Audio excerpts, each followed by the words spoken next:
ഒരു കിടിലൻ river crossing ഒക്കെ കഴിഞ്ഞ് കൊടും കാട്ടിലൂടെ മഴയത്തൊരു ട്രെക്ക് ചെയ്താൽ എങ്ങനെ ഉണ്ടാവും? അങ്ങനെ ഒരു എക്സ്പീരിയൻസ് ആണ് ഇന്നത്തെ നമ്മുടെ video. Welcome to the world of Krish വണ്ടർലസ്റ്റ്.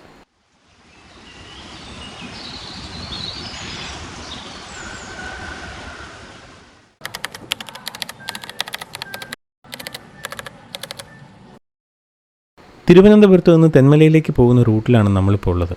ഷെന്തുരുണി wild life സാങ്ച്വറിയുടെ ഭാഗമായിട്ടുള്ള കട്ടിളപ്പാറ എന്ന് പറയുന്ന സ്ഥലത്താണ് ഇന്ന് നമ്മുടെ സ്റ്റേ. നേരത്തെ കണ്ട നെടുവന്നൂർ കടവ് എന്ന ജംഗ്ഷനിൽ നിന്നും ഏകദേശം 6 കിലോമീറ്ററാണ് കട്ടിളപ്പാറയിലേക്കുള്ള ദൂരം.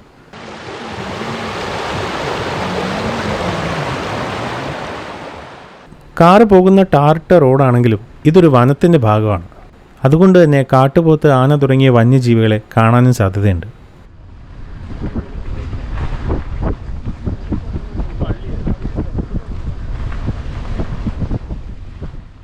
നമ്മളിപ്പോൾ ഉള്ളത് കേരള ഫോറസ്റ്റ് ഡിപ്പാർട്ട്മെൻറ്റ് കീഴിൽ വരുന്ന കട്ടിളപ്പാറയിലുള്ള വനവിജ്ഞാന കേന്ദ്രത്തിലാണ്. ഈ ഒരു വനവിജ്ഞാന കേന്ദ്രത്തിനോട് കൂടെ ചേർന്ന് തന്നെ ഒരുപാട് ആൾക്കാർക്ക് സ്റ്റേ ചെയ്യാൻ പറ്റുന്ന രീതിയിലുള്ളൊരു ഡോർമെട്രി സിസ്റ്റം അവർ ചെയ്തിട്ടുണ്ട്. ഫോറസ്റ്റ് ഡിപ്പാർട്ട്മെൻറ്റ് ഓർഗനൈസ് ചെയ്യുന്ന വനത്തിനെയും വന്യജീവികളെയും പറ്റിയുള്ള ക്ലാസ്സസ് ഒക്കെ ഇവിടെ വെച്ചാണ് നടക്കാറ്. സ്കൂളിൽ പഠിക്കുന്ന കുട്ടികൾക്കായിട്ടുള്ള നേച്ചർ ക്യാമ്പ്സും ഇവിടെ നടക്കാറുണ്ട്.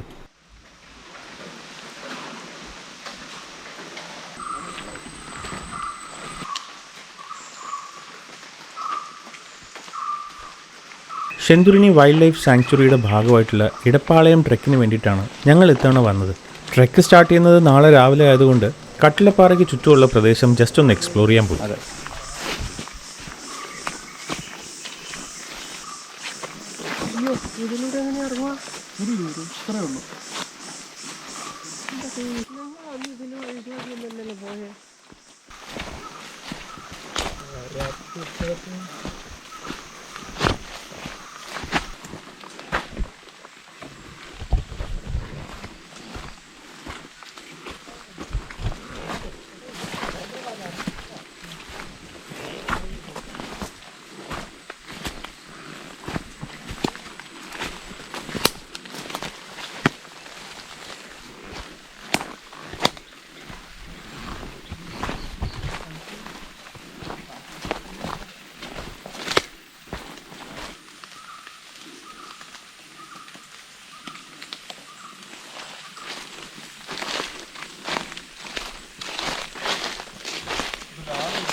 പുലി പ്ലാവിന് തിന്നുകൊണ്ടിരിക്കുന്നവർക്ക് സർവേ ടൈമിൽ 2019 അനിമൽ സൈറ്റിങ്ങിന് ഏറ്റവും സാധ്യതയുള്ള ഓപ്പൺ ഏരിയയിലൊക്കെ പോയി നോക്കിയിട്ടും ഒന്നും കാണാത്തത് കൊണ്ട് നമ്മൾ തിരിച്ച് കട്ടിളപ്പാറയിലുള്ള സ്റ്റേയിലേക്ക് തന്നെ പോയി. നാളെ രാവിലെ ഒരു വലിയ ട്രെക്കുള്ളതാണല്ലോ. രാവിലെ 8 മണിയാണ് ഇടപ്പാളയം ട്രെക്ക് സ്റ്റാർട്ട് ചെയ്യുന്ന സമയം. ആദ്യമായിട്ട് നമ്മൾ തെന്മലയിലുള്ള എക്കോ ടൂറിസം സെൻറ്ററിൽ പോയിട്ട് നേരത്തെ തന്നെ വിളിച്ചു പറഞ്ഞ അനുസരിച്ചുള്ള ഡോക്യുമെൻറ്റ്സും കാര്യങ്ങളും കാശുമൊക്കെ സബ്മിറ്റ് ചെയ്തതിന് ശേഷമാണ് ട്രെക്ക് സ്റ്റാർട്ട് ചെയ്യുന്നത്. ഡിപ്പാർട്ട്മെൻറ്റ് അസൈൻ ചെയ്യുന്ന ഒരു ഗൈഡ് നമ്മുടെ കൂടെ ഉണ്ടാവും. തെന്മലയിൽ നിന്നും തെങ്കാശിയിലേക്ക് പോകുന്ന റൂട്ടിൽ ഇടതുവശത്തായിട്ട് ചെറിയൊരു പാർക്കിംഗ് സ്പേസ് ഉണ്ട്. നമ്മുടെ വണ്ടികളെല്ലാം ആ പാർക്കിംഗ് സ്പേസിലിട്ടിട്ട് റോഡ് ക്രോസ് ചെയ്ത് നമ്മൾ കാട്ടിലേക്ക് കയറുകയാണ് ചെയ്യുന്നത്. തുടക്കം തന്നെ ഒരു റിവർ ക്രോസിംഗ് ഉണ്ട്. ഈ റിവറിൽ വെള്ളം കൂടുതലാണെന്നുണ്ടെങ്കിൽ ഈ ട്രെക്കിന് പോകുന്ന കാര്യം കുറച്ച് ബുദ്ധിമുട്ടായിരിക്കും. അതുകൊണ്ട് തന്നെ ഹെവി റെയിൻഫോൾ ഉള്ള സമയത്ത് ഇടപ്പാളയം ട്രെക്ക് ചെയ്യാതിരിക്കുന്നതാണ് നല്ലത്.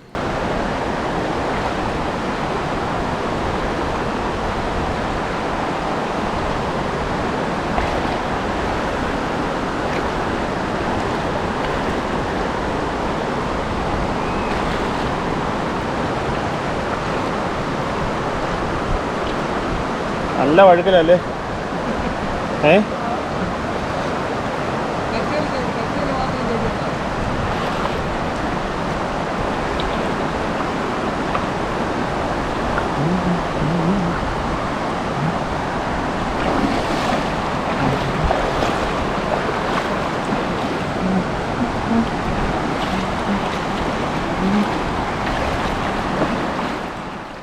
റിവർ ക്രോസിംഗ് കഴിഞ്ഞ ഉടനെ നമ്മൾ കാട്ടിലേക്ക് കയറുകയാണ്.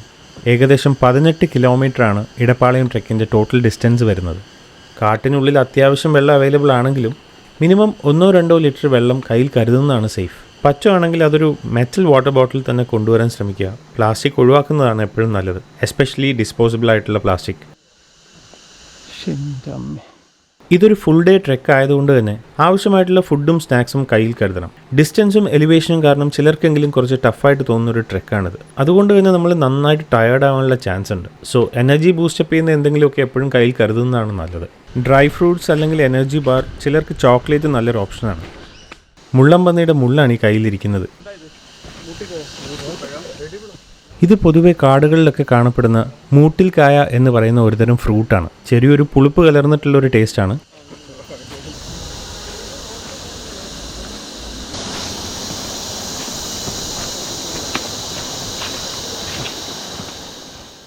മൂട്ടിൽക്കായ മരം പൂത്തു നിൽക്കുന്നത് കാണാൻ നല്ല ഭംഗിയാണ്. കാട്ടിൽ പോകുന്ന സമയത്ത് വ്യക്തമായിട്ടുള്ളൊരു ധാരണയില്ലെങ്കിൽ ഒന്നും എടുത്ത് കഴിക്കാതിരിക്കുന്നതാണ് നല്ലത്. നമ്മളിപ്പോൾ നടക്കുന്ന ഈ വഴിയിൽ കിങ് കോബ്രയെ സ്പോട്ട് ചെയ്തിട്ടുണ്ട്.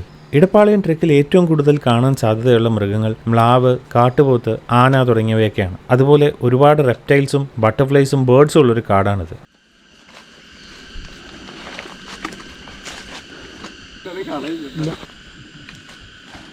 ശെങ്കുറിഞ്ഞി മരങ്ങളുടെ പ്രസൻസ് കാരണമാണ് ഈ കാടിന് ശെന്തുറിണി ഫോറസ്റ്റ് എന്നുള്ള പേര് വന്നതെന്ന് എല്ലാവർക്കും അറിയാമായിരിക്കുമല്ലോ. ഇതൊരു പ്രൊട്ടക്റ്റഡ് ഏരിയ ആയതുകൊണ്ട് തന്നെ ഒരുപാട് വൻമരങ്ങൾ നമുക്ക് ഈ ഒരു ഫോറസ്റ്റിൽ കാണാനായിട്ട് സാധിക്കും.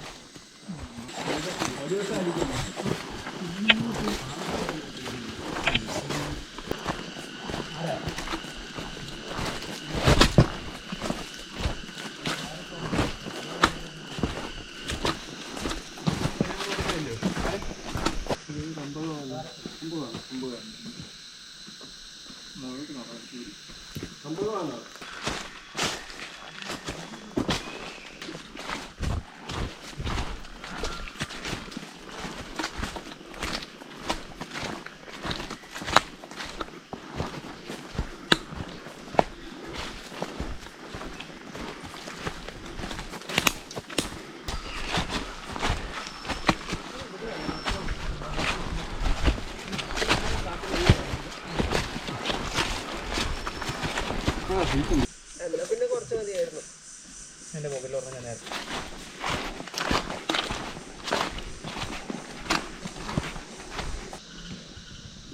കുറച്ച് ദിവസം മുന്നേ ആന വന്നു പോയതിൻ്റെ ലക്ഷണങ്ങളൊക്കെ കാണുന്നുണ്ട്. പക്ഷേ ഈ ഒരു ട്രെക്കിനിടയിൽ ഇതുവരെ ഒരു വന്യമൃഗത്തിനെയും കാണാനുള്ള ലക്ക് ഞങ്ങൾക്ക് ഉണ്ടായിട്ടില്ല. എടുക്കണോ ബാഗ്? തരിക.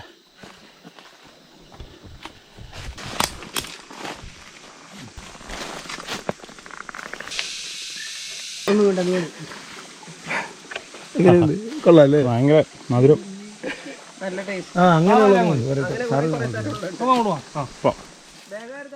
ഇതാണ് ആരോഗ്യപ്പച്ച. ഈ ഒരു ചെടിയെപ്പറ്റി പറയാനാണെങ്കിൽ ഒരുപാടുണ്ട്. ഇതിനെപ്പറ്റി ഡീറ്റെയിൽഡ് ആയിട്ട് ഞാൻ മറ്റൊരു വീഡിയോ ചെയ്യുന്നുണ്ട്. നമ്മളിപ്പോൾ നിൽക്കുന്നത് നിരപ്പുപാറ എന്ന് പറയുന്ന സ്ഥലത്താണ്. ഇവിടെ നിന്ന് റിസർവോയറിൻ്റെ നല്ലൊരു വ്യൂ കിട്ടും.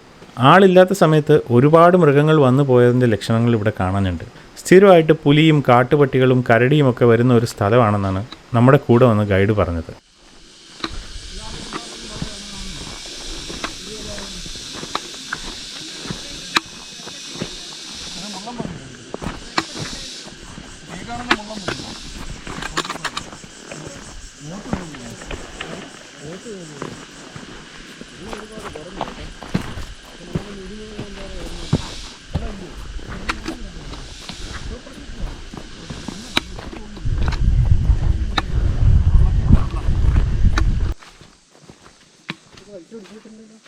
അതെ.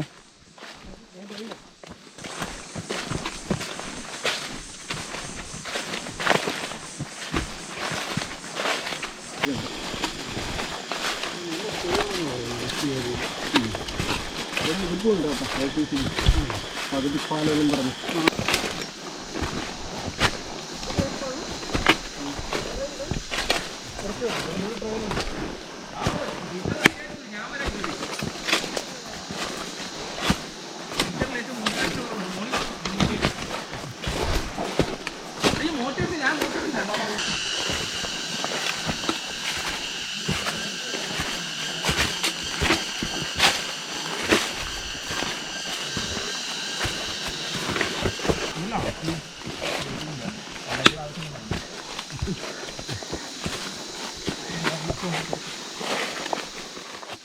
ചൂരലിൻ്റെ വള്ളിയാണ് ഈ കിടക്കുന്നത്.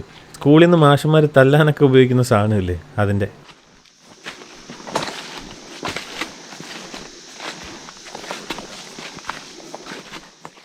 ആ മരത്തിൻ്റെ ബേസിൻ്റെ ഒരു വലിപ്പം കണ്ടോ? ഇതുപോലെ ഒരുപാട് മരങ്ങളുണ്ട് ഈ ഒരു കാടിനകത്ത്.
ഓ നൈസ്, അടിപൊളി.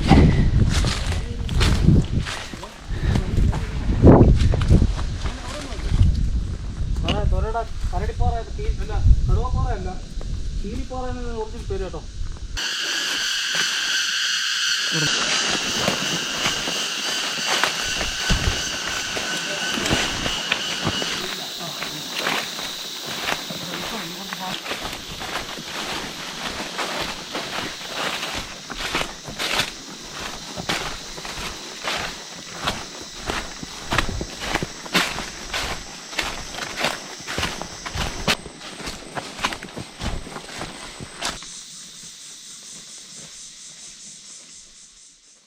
ഈ കാണുന്ന കാടിനിടയിൽ ഒരു പുലി ഒളിച്ചിരുന്നാൽ അറിയാൻ പോലും പറ്റത്തില്ല. അതുകൊണ്ട് ഇങ്ങനെയുള്ള കാടുകളിലൂടെ ട്രെക്ക് ചെയ്യുന്ന സമയത്ത് എപ്പോഴും നമ്മൾ കോഷ്യസ് ആയിട്ട് തന്നെ നടക്കണം.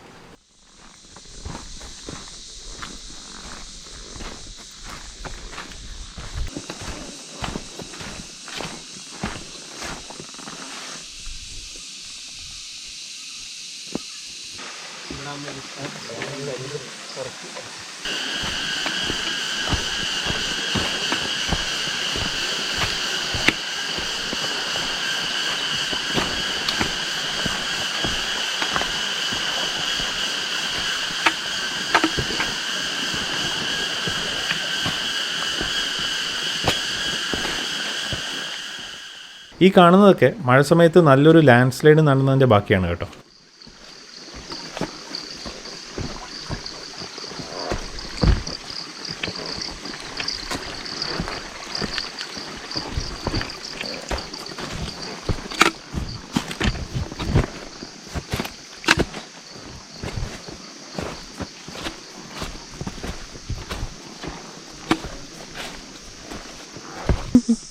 സൂപ്പർ. അതുകൊണ്ടോ സാറേ?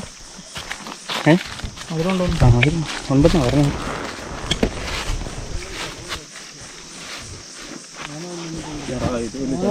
പാൻറ്റിലാന്ന് കുറയ്ക്കുന്നേ തറയാ. അതിനിപ്പോൾ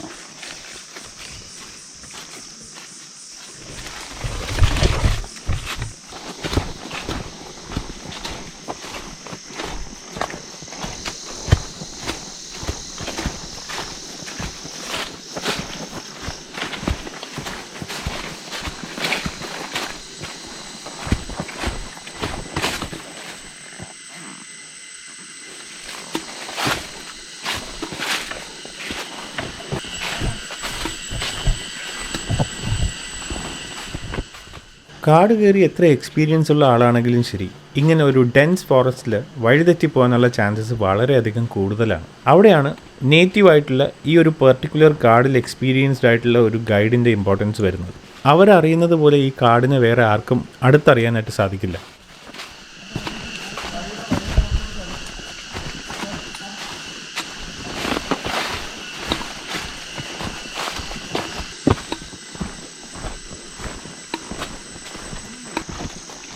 എൻ്റെ അമ്മേ,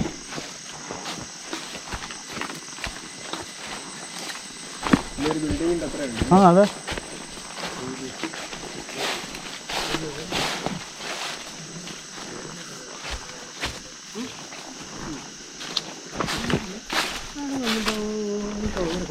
അവതാർ സിനിമ ഉണ്ടാവില്ലേ അല്ലേ? അയ്യോ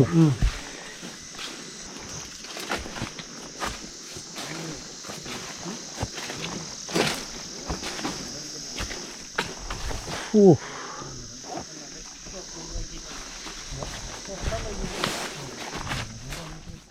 ലഞ്ച് കഴിക്കാനായിട്ട് നമ്മൾ പോകുന്നത് ഇടിമുഴങ്ങാംപാറ ക്യാമ്പിലേക്കാണ്. ഈ ക്യാമ്പിനെ പറ്റി ഞാൻ മുമ്പ് വീഡിയോ ചെയ്തിട്ടുണ്ട്. ബ്യൂട്ടിഫുൾ ലൊക്കേഷനാണ് കേട്ടോ.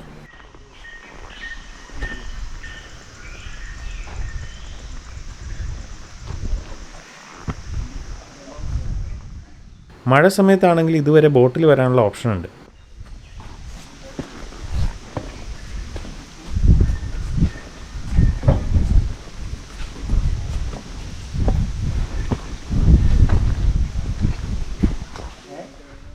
ലഞ്ചിന് മുന്നേ എല്ലാവരും കാലിലും ദേഹത്തൊക്കെ കയറി അട്ടകളെ എടുത്ത് കളയുന്നതിൻ്റെ തിരക്കിലാണ്. ലഞ്ച് കഴിച്ച് ചെറിയൊരു റെസ്റ്റും കഴിഞ്ഞിട്ട് ഞങ്ങൾ ട്രെക്ക് റീസ്റ്റാർട്ട് ചെയ്തിട്ടുണ്ട്. പാതി ദൂരം ആയിട്ടുള്ളൂ, ഇനി ഒരുപാടുണ്ട് പോകാൻ. ആട്ടിയാൽ മതി, ആടും.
മഴ സ്റ്റാർട്ട് ചെയ്തിട്ടുണ്ട്. ഹംനോ സ്പിറ്റ് വൈപ്പറിൻ്റെ പ്ലേ ഗ്രൗണ്ടിലാണ് നമ്മളിപ്പോൾ നിൽക്കുന്നത്.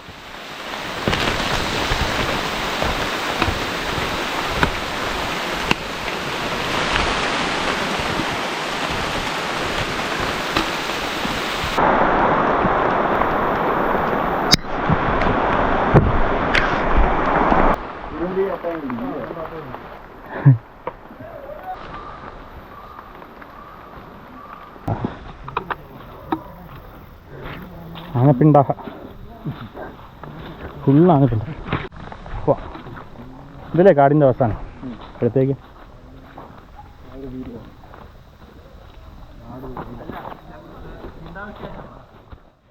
അങ്ങനെ ഫോറസ്റ്റ് ഏരിയ കഴിഞ്ഞ് നമ്മൾ പ്ലാന്റേഷൻ ഏരിയയിലേക്ക് കടന്നിട്ടുണ്ട്. ഇതുവഴിയാണ് തിരിച്ച് നമ്മൾ വന്ന റോഡിലേക്ക് പോകേണ്ടത്. രാവിലെ ഏകദേശം 8 മണിയോടുകൂടി ട്രെക്ക് സ്റ്റാർട്ട് ചെയ്ത് കഴിഞ്ഞാൽ വൈകിട്ടൊരു 4-5 മണിയോടുകൂടി നമ്മൾ തിരിച്ച് റോഡിലേക്ക് കയറും. അങ്ങനെയാണ് ഈ ട്രെക്ക് പ്ലാൻ ചെയ്തേക്കുന്നത്. ഇരുട്ട് വീണ് കഴിഞ്ഞാൽ ഈ ഒരു പാത്ത് എക്സ്ട്രീംലി ഡേഞ്ചറസ് ആണ്. ആക്ച്വലി ഈ കാണുന്നത് മനുഷ്യരെ നടന്നുണ്ടാക്കിയൊരു പാത്തല്ല, ഇത് ആന നടന്നു പോയൊരു പാത്താണ്. ആനത്താരെന്നൊക്കെ പറയത്തില്ലേ.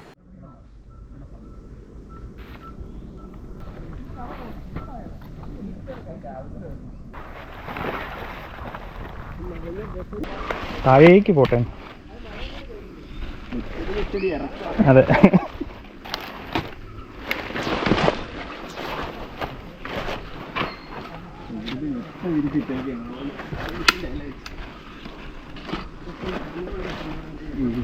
ഇതിൻ്റെ കാണത്തില്ലേ മറ്റേ ഐറ്റം. ആ നോനോ ചാടിക്കഴിഞ്ഞാൽ ഇരട്ടിപ്പണിയാവും. വടി ഈസ് വെരി യൂസ്ഫുൾ കേട്ടോ. ഇനി എവിടെ പോയാലും കൊണ്ടുപോകും കൂടെ.